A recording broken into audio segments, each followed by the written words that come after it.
नाश होगा इसका, देख लेना कुछ दिनों।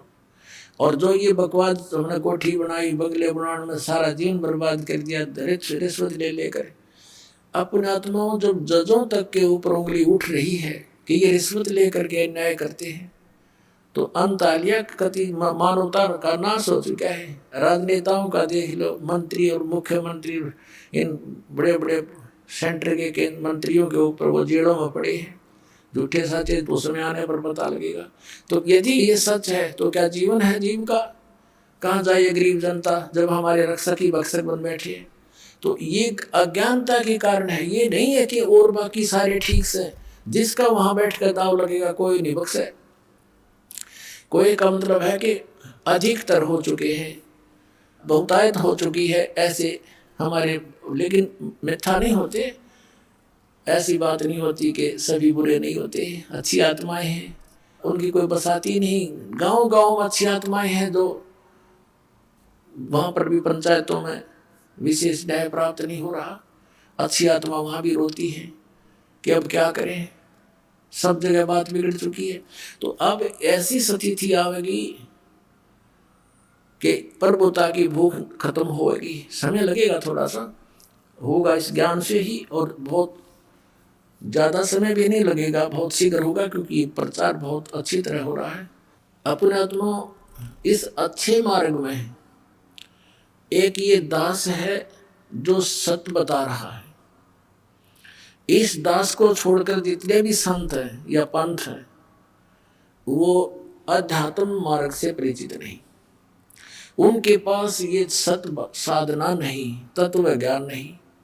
अब जैसे पुण्यात्मा कितना ही अच्छा हॉस्पिटल हो और कितना ही नेक डॉक्टर बैठा हो बोलन में चालन में, लेकिन उसके पास ट्रीटमेंट उस रोग का है नहीं, तो खाक है वो हॉस्पिटल, और खा क्या है वो डॉक्टर। फिर कितना अच्छा हो, कितना अच्छा बोलता हो, उसने क्या करेंगे हम?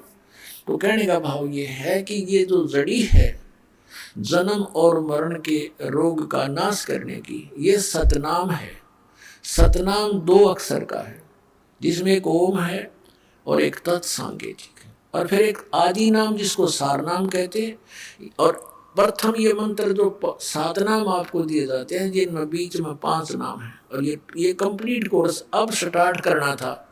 परमात्मा ने कहा था कबीर साहब ने धर्मदास जी से कि धर्मदास तो लाख दुहाई, और ये सार शब्द की दबार न जाई। ये सार शब्द बार जो पढ़ी बिचली पीढ़ी हंस नीतर ही। फिर क्या बताया दूसरे अध्याय में कि धर्मदास मोरी लाख दुहाई, ये मूल ज्ञान की दबार ना जाई।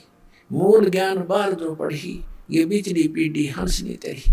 इस मूल ज्ञान को तू तब तक छुपाई जब तक द्वादश पंथ ना मिट जाए। अब अभी तक इसको छुपा के रखना था। ये मंत्र भी नहीं सार्वजनिक करने थे। आदरणीय नानक साहिब जी को भगवान मिले बेई नदी पर एक जिंदा महात्मा के रूप में, सचखंड लेकर गए। इसी तरह आदरणीय गरीबदास साहिब जी को मिले थे गांव छुडानी जिला हरियाणा में। ऐसे आदरणीय गीसा दास साहिब जी को मिले थे गांव खेखड़ा जिला मेरठ उत्तर प्रदेश में। ऐसे आदरणीय दादू साहिब जी को मिले थे।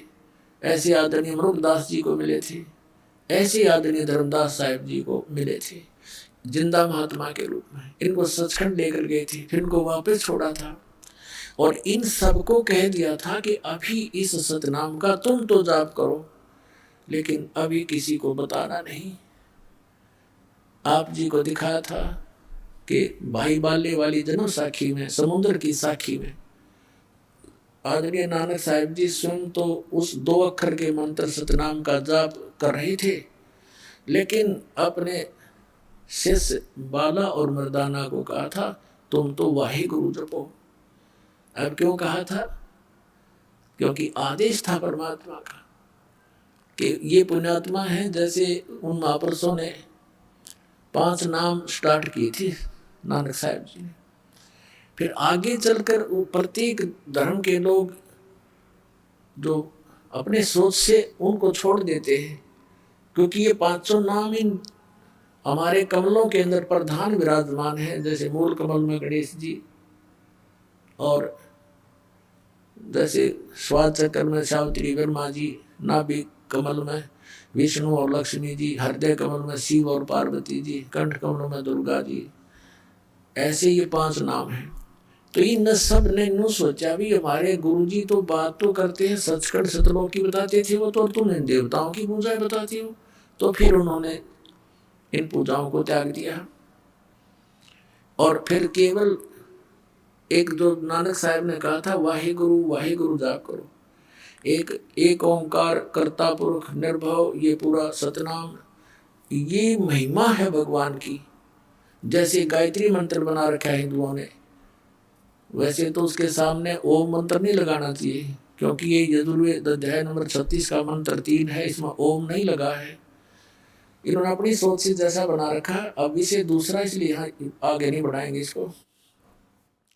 तो वहां नानक साहब जी स्वयं तो वो सतनाम का जाप कर रहे हैं, शिष्यों को मना कर रहे हैं, और साथ में सार्वजनिक भी कर दिया कि कोई आने वाला इस समय के लिए कि हमें फिर पहचान जाएंगे कौन सा मंत्र है वो 2 अक्षर का और जिससे मोक्ष हो सकता है।